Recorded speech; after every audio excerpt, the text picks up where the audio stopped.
I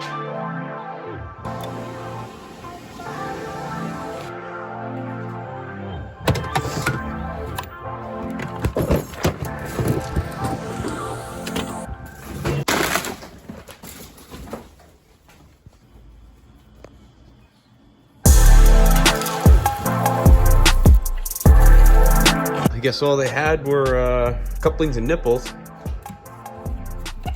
Today is gonna be one of those days where it's something I've only ever helped someone do in the past, and now I get to do it by myself. A little nervous, but all I have to do is call one of the senior guys or one of my bosses, and they'll talk me through the next step. So totally okay, but I'm gonna try it my best on my own first. We're gonna be replacing the orifice on the PowerFlame burner. Apparently there's problem, it's, you know, too much gas or something like that. We got a new orifice, we got to clock the meter, we got to break out the manometer. Whole lot of fun stuff today. These are the PowerFlame orifices. I might have to drill these holes a little bit larger. Well, we only need one. I got a second just in case I screw this one up. First, I'm gonna take my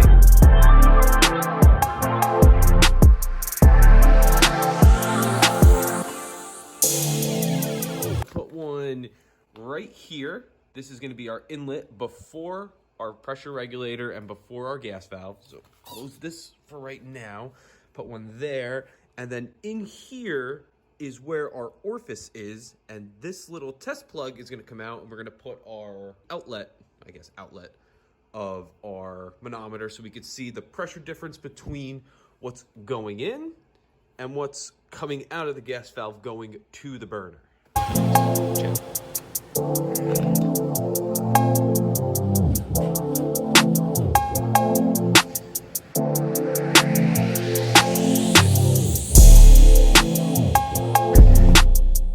Gas. Now we can measure pressure going in and pressure coming out. I'll show you what the screen looks like.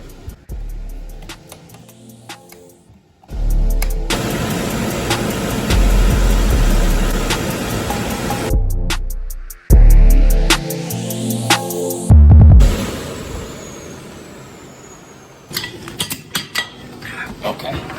So I already called once. The person that was already here, they already clocked the meter, and what's going on is the boiler is grossly overfired. I actually smelt it. It smelled kind of like, it didn't smell right while it was running. So this is rated for like 1.8 million BTUs, and it's clocked at 2.4. Looks like the orifice is way too big. So right now we're gonna pull it out, take a look, see how big it is, and then with the new orifices I have, I'm gonna have to slowly use a step bit, and I'm gonna drill through and slowly get that hole bigger and bigger until we have the right firing rate, and we no longer have the smell, we're no longer overfiring the boiler, and that's where we're at.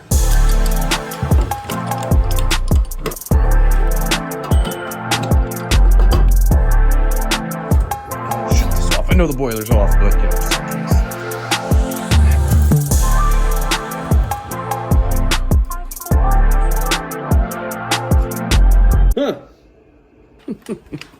But so you want to know why the boiler's overfired?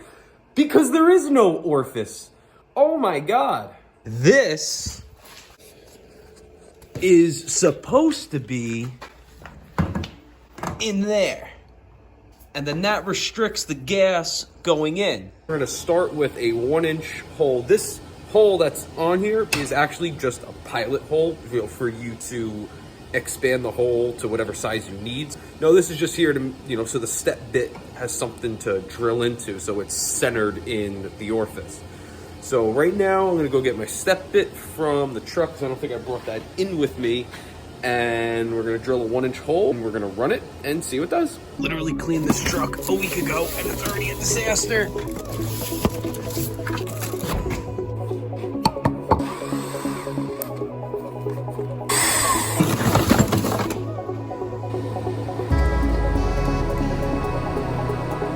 Gonna have to work. All right, and this should say on it somewhere 1 inch. Yeah.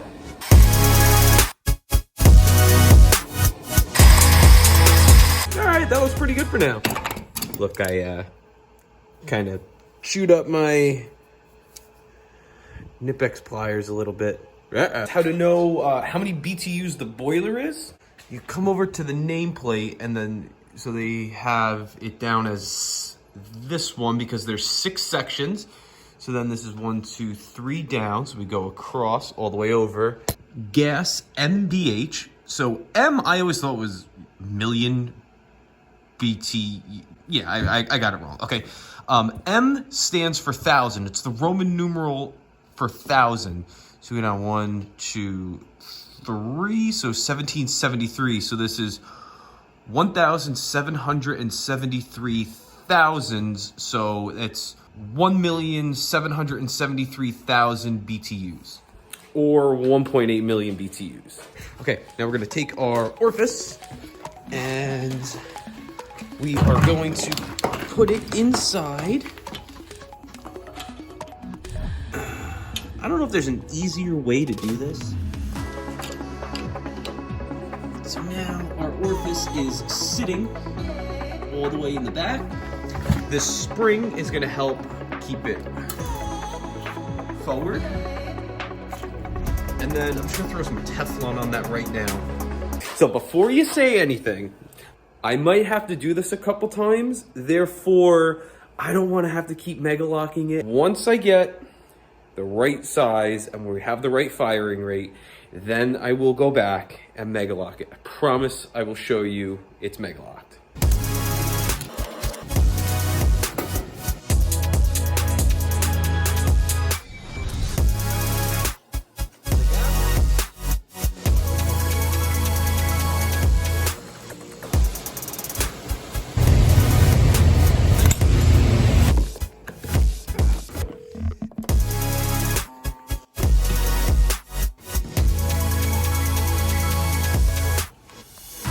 Just because I'm curious.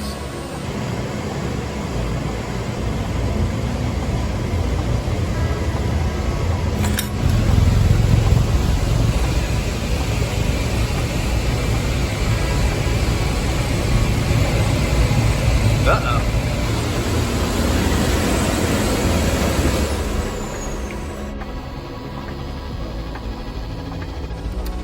Yeah, we're just gonna leave that off for right now. Let me turn this off. It always kicks on at the worst time. Okay, so right now, I am going to run it, and I'm looking for a gas pressure on the low, like the inlet of the orifice to be about 3.5 inches of water column. If it's not, we're gonna come over to our gas pressure regulator, take the cap off, and adjust it so we get to 3.5, and then we can begin clocking everything out and adjusting the air and, you know, making sure we get everything dialed in. This is gonna be probably the only thing I do today because A, I've never done it before, and B, there's a lot of steps involved.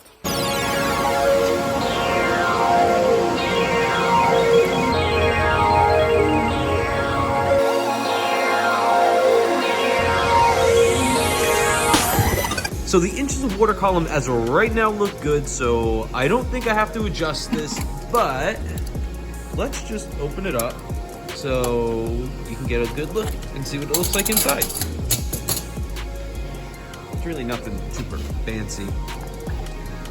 So you just go up and down with this and that'll increase or decrease the pressure. Just finished clocking the meter. I sped it up. We need 1.773, so 1.8, and we have 800,000. We need 1 million more BTUs. That means we gotta do a lot more drilling.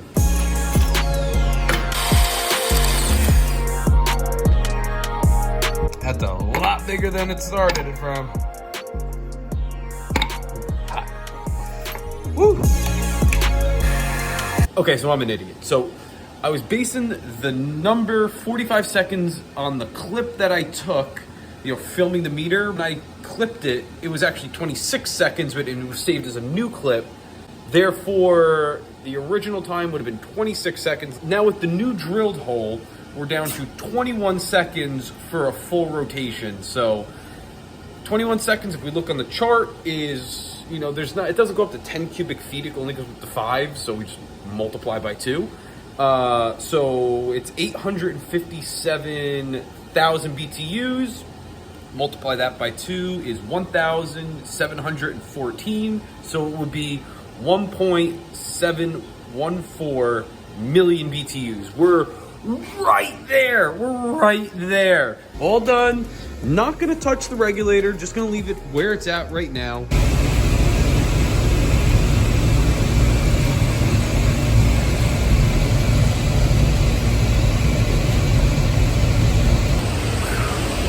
And the most important tool we are gonna need for this job is a Sharpie. Because I shoot myself in the foot with this all the time.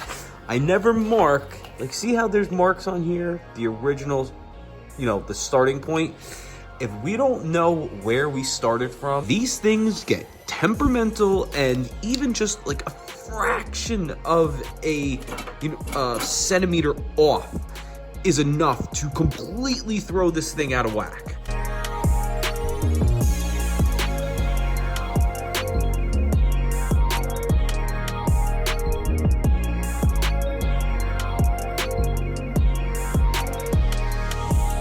That high? Well, it also it just started, so probably needs more air. Okay, I got the protections on, thanks. So we still got a little more ways to go, but numbers are looking way better than they were. This always happens. Just got a phone call from the boss. I'm getting pulled off. Not for anything bad that I'm doing over here, but there's 2 tenants that are home, and it's quite a drive away that I'm gonna have to go to look at 2 furnaces. While they're home, I'm gonna have to leave this and go and check those 2 furnaces out. It seems like they're gonna have to be replaced. So as much as I would love to dial this in, yeah, it's not good by any means, but far cry from where it was when we first started this whole process. You thought I forgot. Mega lock the 2-inch bushing where our orifice goes in. So I'm gonna do that really fast. If you've never done anything like this before, do not attempt this. Don't think I am any kind of an expert at knowing what I am doing with this. I'm just showing you how I'm doing it. I have a lot of people helping me in the background that you don't see, that I'm calling and asking questions, and they're giving me guidance. I hate when this happens, but what am I gonna do? This is what it's like on service. If you were enjoying the video, I'm sorry to cut it off. You know, we were so close, but I'm gonna have another video pop up on the screen right here. So it's also about steam if you wanna take a look at that too. I'll catch you there. If not, until next time.